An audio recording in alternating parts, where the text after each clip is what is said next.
सर्वप्रथम बाबा श्री केदार को नमन। और आज विधानसभा के अंदर जो बातें होनी चाहिए थी उन बातों पर मुख्यतः आज प्रकाश डालने का वक्त है। जो काम के लिए केदारनाथ की तमाम जनता ने विधायक को चुना था कि विधायक जब सदन में जाएंगी तो शायद हमारे ये कार्यों के बारे में बात करेंगी, क्योंकि जनता की ये प्रमुख कुछ मांगे हैं जिनको लेकर माननीय अध्यक्ष महोदय मैं आपके बीच में हूं और आज इन बिंदुओं पर आपके साथ कुछ चर्चा जरूर करना चाहूंगा।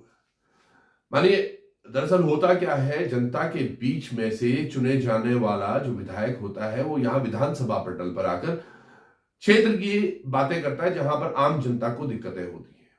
इन्हीं दिक्कतों में केदारनाथ विधानसभा का सबसे बड़ा जो मुद्दा है वो होता है यात्रा काल, क्योंकि इसी में आजीविका मिल पाती है हमारे तमाम ग्रामीणों को। वैसे भी सरकार विगत कई वर्षों से कार्य कर रही है, लेकिन असफल रही है सरकारी नौकरियों को देने में या फिर यूं कहें रोजगार सृजन करवाने में। तो एकमात्र केदारनाथ धाम जहां 6 महीने यात्रा चलने के बाद पूरे साल भर का खर्चा वहन करता है एक आम केदार वासी, उसी पर कुछ चर्चाएं करने वाला हूं मैं। पहली चर्चा है मानिए कि जो कुंड का पुल है वो पिछले 7 महीनों से बंद है। जब आपदा भी नहीं आई थी उसके 3 दिन पहले ही ये पुल हो गया था और उसके बाद लगातार एक बगल में भी पुल बन रहा है। हमारी चिंता ये है, आपने आज कभी छोटी गाड़ियों के लिए कभी बड़ी गाड़ियों के उसको खोल दे रहे हैं, लेकिन हमारी चिंता है कि क्या जब यात्रा शुरू होगी ये कितना सुगम होने वाला है, क्योंकि अगर वहां जाम लगा तो यकीनन ये एक बड़ा प्रश्न चिन्ह होगा। क्योंकि यात्रा पर जिस हिसाब से जिला प्रशासन मुखर है, सरकार की नीयत बहुत साफ नहीं दिख रही है। कई हमारे जो घोड़ा संचालक या टेंट स्वामी या दुकानदार भाई थे जिनको कुछ मुआवजा मिला है, जैसा कि वायदा किया गया था चुनाव के दौरान, तो वो कुछ मिला है, लेकिन अभी भी कुछ लोगों को वो मिलना बाकी है। तो उनको भी चिन्हीकरण करके शीघ्र उनके पैसे भी दिए जाए और साथ के साथ अब यात्रा को सुचारू करना भी आपकी जिम्मेदारी हो जाती है। माननीय अध्यक्ष महोदय, मैं आपको बताऊं, मैंने एक भ्रमण कार्य किया था गौरीकुंड में जाकर। गौरीकुंड की जो हालात है आज, चाहे वो मुनमुनकटिया हो, गौरीकुंड के 2-3 रास्ते ऐसे सड़क के जहां पर कि एक सिंगल गाड़ी को जाना मुश्किल है। अगर हम एक्सपेक्ट कर रहे हैं 10,000, 20,000, 25,000, 50,000 लोग पहले दूसरे तीसरे दिन में वहां पर, तो वो कैसे यात्रा सुचारू हो पाएगी आप सोचिएगा, क्योंकि वहां वाहन भी होंगे, लोग भी होंगे और साथ के साथ खच्चर घोड़े भी। तो किस तरह से ये मैनेज हो पाएगा, ये एक बड़ा प्रश्न है माननीय, जिसके बारे में आपको अतिशीघ्र सोचना होगा। एक बड़ा वादा जो चुनाव के दौरान माननीय मुख्यमंत्री ने किया, 600 करोड़ रुपए, ये यकीनन एक अच्छा लुभावना एक प्रलोभन था जिसके चलते ये तमाम चीजें की गई। हमारा ये पूछना है कि ये 600 करोड़ के जो कार्यों का वादा किया गया था, इन पर कितने कार्य शुरू हुए हैं, कहां पर कार्य हो रहे हैं और कहां तक इनकी गतिविधियां चल रही है, क्योंकि ये कार्य यकीनन होने चाहिए। अगर ये वादे आपके द्वारा किए गए हैं माननीय मुख्यमंत्री द्वारा, तो ये यकीनन केदारनाथ की जनता के सुपुर्द होने चाहिए।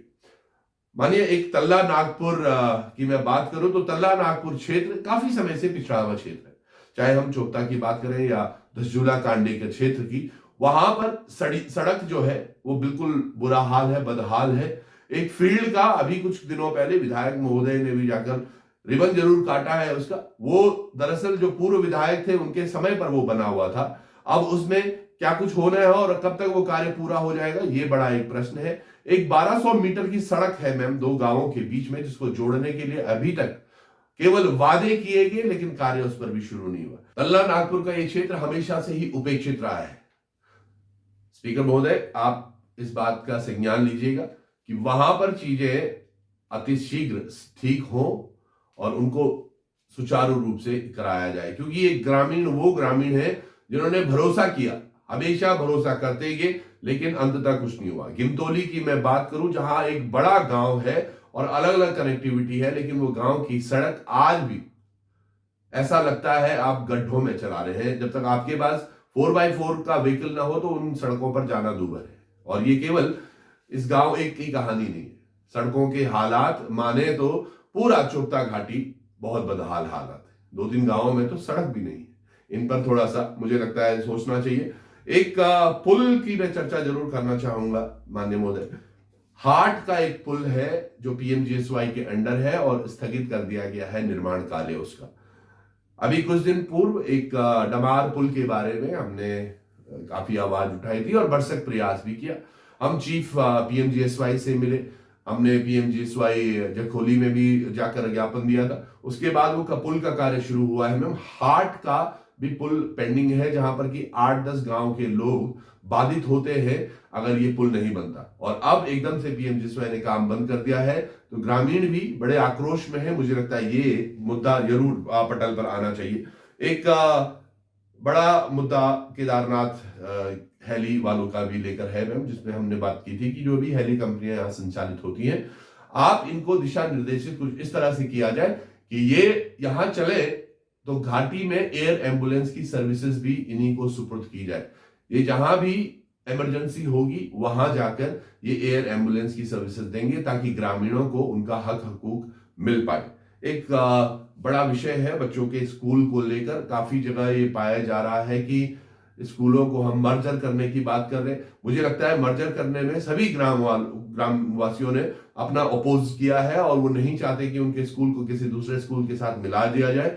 तो इस पर भी सोचने की जरूरत है। मुझे लगता है शिक्षा मंत्री धन सिंह रावत जी भी इस पर सोचेंगे और आप भी मानिए, क्योंकि ये विधानसभा में इस मुद्दे को रखना मुझे लगता है बहुत महत्वपूर्ण है, क्योंकि ये शिक्षा पटल केवल फिर केदारनाथ में ही नहीं पूरे उत्तराखंड में इसका भरसक विरोध किया जा रहा है। इसी तरीके से एक तर्ज पर कल हमने एक पोस्ट कुछ दिन पहले डाली थी मैम, जिस पर मैं आपका संज्ञान लेना चाहूंगा।